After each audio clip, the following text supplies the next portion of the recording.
আসসালামু আলাইকুম গাইস, কেমন আছেন? আশা করি ভালো আছেন। আপনাদের দোয়া সাপোর্টে আলহামদুলিল্লাহ আমি অনেক অনেক ভালো আছি। তো দেখেন ওই জায়গাটা চিনতে পারেন কিনা? ওই জায়গাটার নাম কিন্তু সাতিরচর। যারা মিঠাবন অষ্টগ্রাম আইছেন, আশা করি একবার হইলো ওই সাতিরচর গেছেন অথবা দেখছেন। আরেকটা কথা গাইস, আমার বাড়ি কিন্তু কিশোরগঞ্জ হাওয়ারে।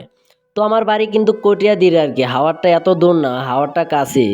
আর এই জায়গাটা দেখতেছেন না, ওই জায়গাটার নাম কিন্তু সাতিরচর নামে সবাই চিনে। অনেক সুন্দর একটা জায়গা। অষ্টগ্রাম মিডাবন যে আইছে ঘোরার জন্য একবারও বলতে পারবে না ওই জায়গার মধ্যে যে আইছে না। ওই জায়গাটা মানে অষ্টগ্রাম মিডাবন যাইতে মাঝখানে পড়ে আর কি।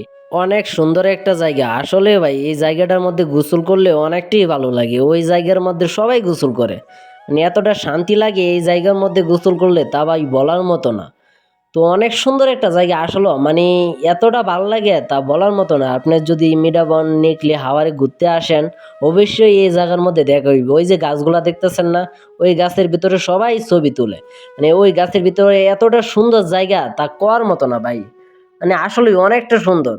আর ওই যে ওই দিক দিয়ে কিন্তু বাড়িঘর কিছু দেখা যায় না, শুধু মানে পানি আর পানি। মানে হাওয়ার এলাকা তো, হাওয়ার নাম তো আর এমনিতেই হয় নাই। হাওয়ার নাম হয়েছে তো হাওয়ার দেখে ওই, মানে কোনো কিছু নাই ভাই। মানে বাড়িঘর কিছু নাই, সব জায়গায় শুধু হাওয়ার আর হাওয়ার আর পানি আর পানি। কি কমু ভাই।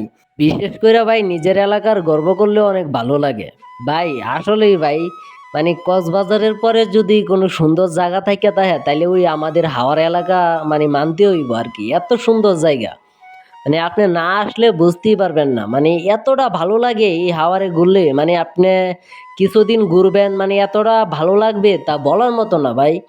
মানে হাওয়ারে ঘোরার মজাই অন্যরকম। মানে এই মজার ফিলটা আমি কেমনে বুঝামো ভাই। যারা একবার আইছে এই হাওয়ার এলাকায় তারাই বলতে পারবে এই হাওয়ার এলাকাত ঘোরার মজাটা কেমন।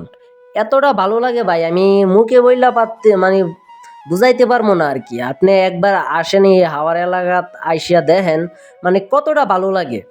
মানে এতটা ভালো লাগবো ভাই, এই পানি থেকে উঠবারই মন চাইবে না ভাই। এটা আমি গ্যারান্টি দিয়ে কইতে পারবো। মানে এই যে পানি দেখতেছেন, এই পানি থেকে আপনার সারাদিনে উঠবার মন চাইবে না। আমি যখন এই হাওয়ারে যাই না, মাঝে মাঝে যাই আর কি, সবসময় যাই না, কিন্তু হাওয়ারে গেলে আমি এই গাছের তলেতে বাইরেই মন চাই না ভাই। এতটা ভালো লাগে বিশেষ কইরা ভাই। একবার যদি আপনারা আসেন তাইলে বুঝতে পারবেন মানে কতটা সুন্দর জায়গা। আর পানিগুলো যেরকমই দেখা যাইতেছে, কিন্তু এটার ভিতরে নামলে আরো অনেকটা সুন্দর লাগে। বিশেষ কইরা মানে অষ্টগ্রাম মিডাবনের তে বেশি সুন্দর। অষ্টগ্রাম মিডাবন সুন্দর আমিও মানি, কিন্তু মিডাবন অষ্টগ্রাম সুন্দর ওইটা আমিও মানি। ওইটা সুন্দর কিসের জন্য? পানির মাঝখানে একটা রাস্তা আছে, ওই রাস্তার জন্য সুন্দর। কিন্তু ভাই বিশ্বাস করেন, গোসল করার জন্য অথবা ঘোরার জন্য সবথেকে সুন্দর কিন্তু ওই সাতিস্তর। এই সাতিস্তরের মতো সুন্দর কোনো জায়গায় কোনো জায়গাতে মিলাইতে পারবেন না। এই অষ্টগ্রাম মিডাবনের মধ্যে সবথেকে সুন্দর জায়গা কিন্তু এই সাতিস্তর। এতটা সুন্দর মানে তা বলার মতো না। মিরাবন আসলেই সুন্দর, কিন্তু রাস্তার মাঝখানে, রাস্তার জন্য। এখানে কোনো রাস্তা নাই, কিন্তু এতটা সুন্দর। মানে আপনি এই মিরাবন ঘুরতে আইলে এই সাতিস্তর আসবেনই, মানে আসতে হইবই। যেই ট্রলার ভাড়া করবেন আপনি, এই ট্রলারের মালিকই বলবে আপনার এই সাতিস্তরে এই জায়গার মধ্যে গোসল করার জন্য। কারণ ট্রলারের মালিক চাইবে মানে আপনারা গোসল করে যদি ভালো লাগে, যেমন আবার যেমন আসতে পারেন। কারণ আসলেই তো ওদের লাভ, কারণ ওরই তো ভাড়াটা পায়, তাই না? তাই জানে ওই জায়গার মধ্যে গোসল করলে সবচেয়ে ভালো লাগে। তাই মানে ট্রলারের মালিক যারা আছে ওরা নিজে জান নাই বলে ওই জায়গার মধ্যে গোসল করার জন্য।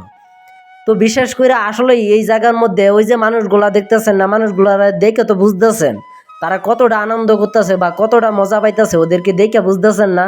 আসলেই ভাই ওরা অনেকটা শান্তিতে আছে, অনেকটা খুশিতে আছে ভাই। বিশেষ করে আর কি কমু, নিজের এলাকার প্রশংসা অনেক কইরা লাইছে। আসলে ভাই ভালো লাগে, নিজের এলাকার প্রশংসা করলে অনেক ভালো লাগে। এত সুন্দর একটা জায়গা আছে আমাদের ডিস্ট্রিক্টে, তা ভাই বলার মতো না। আসলে ভাই অনেক ভালো লাগে ভাই নিজের এলাকার প্রশংসাটা করলে। ভাই আপনার এই এলাকার যদি এরকম থাকতো ভাই, আপনিও মানে প্রশংসা করলে অনেকটা আপনিও অনেক শান্তি পাইতেন আর কি। তো বিশেষ করে ভাই কিছু মনে করবেন না, আমার যদি কোনো মানে ভুল হয়ে থাকে তাইলে ক্ষমা দৃষ্টিতে দেখবেন। আমি কিন্তু আপনাদের সৌন্দর্যের জন্যই বলছি, আর আমার ডিস্ট্রিক্ট নিয়ে যে বড়াই করছি এরকম কিছু না ভাই। তো কিছু মনে করবেন না। আজকের ভিডিওটি এই পর্যন্ত কই, সবাই ভালো থাকবেন। আল্লাহ হাফেজ ভাই, টাটা।